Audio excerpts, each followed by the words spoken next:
Hi.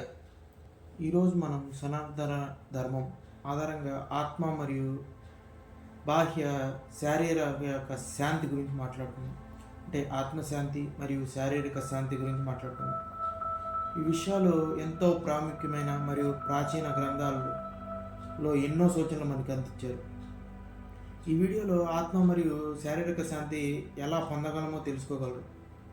అందుకని ఈ వీడియోని చివరి వరకు చూడండి. మీరు ఈ వీడియో చివరి వరకు చూసి ఈ వీడియోలో మీకు నచ్చిన పార్ట్ ఏదో కింద కామెంట్లో చెప్తారు. ముందుగా ఆత్మశాంతి గురించి వేదాలు మరియు ఉపనిషత్తులు ఏం చెప్తున్నాయో చూద్దాం. వేదాలు మరియు ఉపనిషత్తులు మనకు ఆత్మశాంతి గురించి చాలా విషయాలు చెప్పారు. ఉదాహరణకు మాండవోపనిషత్లో చిత్తం సత్యం అనే పదం గురించి చెప్పారు. అంటే మనము ఎప్పుడూ మనసుని సత్యంగా అంటే శాంతి ఉండాలి. ఈ మాండవోపనిషత్తులో చిత్త సత్యం అనే పదాన్ని మనకు ఉదాహరణగా ఇచ్చారు. అంటే మనసు ఎప్పుడూ సత్యంగా ఉంటే శాంతి మనకు అందుతుందని చెప్పారు.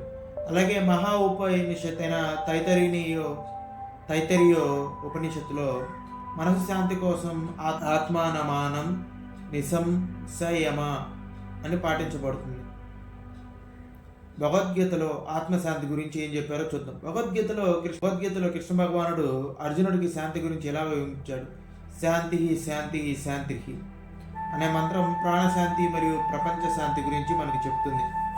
అలాగే సాహస యోగంలో ధైర్యం మరియు నిర్దోషమైన చిత్తాన్ని పొందడం గురించి కూడా మనకి ఈ విధంగా చెప్పబడింది. సాంప్రదాయంగా స్వధర్మం గురించి మనం అనుసరిస్తే మనకు శాంతిగా ఉంటుంది. స్వధర్మం చర్వతే అంటే మీ స్వభావాన్ని అనుసరించండి అని అర్థం. మీ స్వభావాన్ని అనుసరించి జీవించండి అని అర్థం. భగవద్గీతలో ఆత్మశాంతి సాధన ఈ విధంగా చెప్పండి. సంయమ అనే పాఠంలో మనసు ధ్యానం మరియు నియంత్రణ ద్వారా శాంతిని పొందవచ్చు. అలాగే మన శారీర శాంతి, అలాగే బాహ్య శాంతి. ఇప్పుడు మనం ఆత్మశాంతి అంటే ఇన్నర్ పీస్ గురించి తెలుసుకున్నాం. ఇప్పుడు మనం బాహ్య శాంతి అంటే అవుటర్ పీస్ గురించి తెలుసుకుందాం. సనాతన ధర్మం ప్రకారం అవుటర్ పీస్ అంటే బాహ్య శాంతి అనేది సమాజంలో ఉన్న న్యాయం మరియు సౌహార్దం గురించి చెప్తుంది. ఇక మనం గొప్ప ఋషుల్లో ఒకరైన మనువు గారు రాసిన మనుస్మృతిలో ఉన్న దయ మరియు శాంతి మరియు సత్యం ఈ సమాజంలో ముఖ్యమైనవని చెప్పబడింది.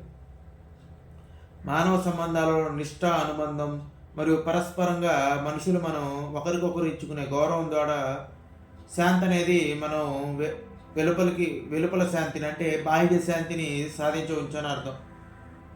మనుస్మృతి మరియు సామాజిక శాంతి గురించి మనం మాట్లాడుకుందాం. మనుస్మృతి యొక్క విషయానికి వస్తే మనుస్మృతి ప్రకారం శాంతియుత సమాజం అంటే శాంతితో కూడిన సమాజం అంటే ఒక వ్యక్తి ఇతరులతో శాంతితో సహకారంగా సహాయం చేసే విధంగా, అలాగే అహింసాన్ని ఎలాంటి హింస చేయకుండా, అలాగే న్యాయంగా నీతిని పాటించాలని అర్థం. ఈ గ్రంథంలో మనుస్మృతిలో వివిధగా సామాజిక విధానాలు మరియు న్యాయాన్ని, సామరస్యాన్ని ఎలా అంటే సంధిని ఎలా ప్రోత్సహిస్తుందని చెప్తున్నారు. ఇక మిగతా ధర్మశాస్త్రాల్లోకి వస్తే ధర్మశాస్త్రాల్లో న్యాయం మరియు శాంతి అనేవి ఎలా సాధించాలో చెప్తాయి. అలాగే మనం పురాణాలు చదివిన, అలాగే స్మృతి గ్రంథాలు చదివిన అందులో మనుషుల మధ్య సహకారం మరియు సమానత్వం గురించి వివరిస్తున్నాయి.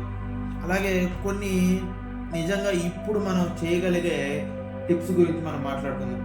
ఒకవేళ ఆత్మశాంతి సాధన ఇన్నర్ పీస్ గురించి మాట్లాడితే మనం ప్రతిరోజు ధ్యానం చేయడం, అలాగే దైవస్మరణ చేయడం, అలాగే మనం ఎక్స్టర్నల్ బాడీ కోసం ప్రతిరోజు యోగా చేయడం, అలాగే ప్రతిరోజు పాజిటివ్ ఎనర్జీని మన చుట్టూ ఉంచుకుంటే ఆత్మశాంతి మనకు లభిస్తుంది. అలాగే ఎక్స్టర్నల్ అంటే మనకి బాహ్య శాంతి కోసం ఎప్పుడు యోగా చేయడం, అలాగే కొన్ని ఎక్సర్సైజులు చేస్తూ బాడీని మూమెంట్గా ఉంచుతూ, అలాగే సహకారాన్ని మరియు న్యాయాన్ని మనం న్యాయంగా నిజాయితీగా ఉండడం, అలాగే సమాజంలో ఇతరులకి సహాయము ఆదరాభిమానాలతో ఉంటే సమాజంలో సహాయపడతాం.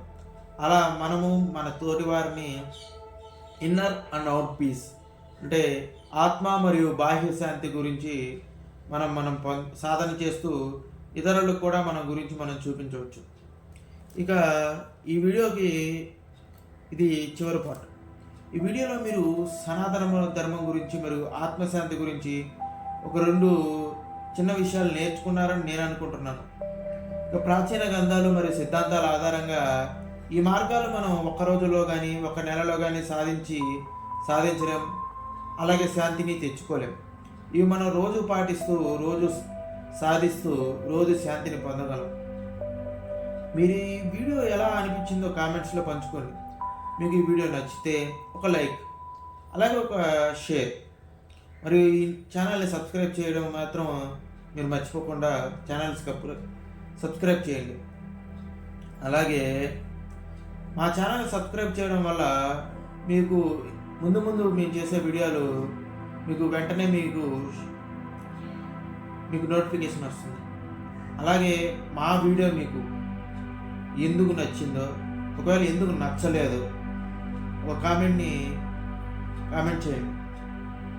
మీరు ఈ వీడియోకి ఇంతసేపు మీరు ఈ వీడియో చివరిదాకా చూసినందుకు ధన్యవాదాలు. తదుపరి వీడియోల కోసం ఈ ఛానల్ని గమనిస్తూనే ఉండండి. ధన్యవాదములు.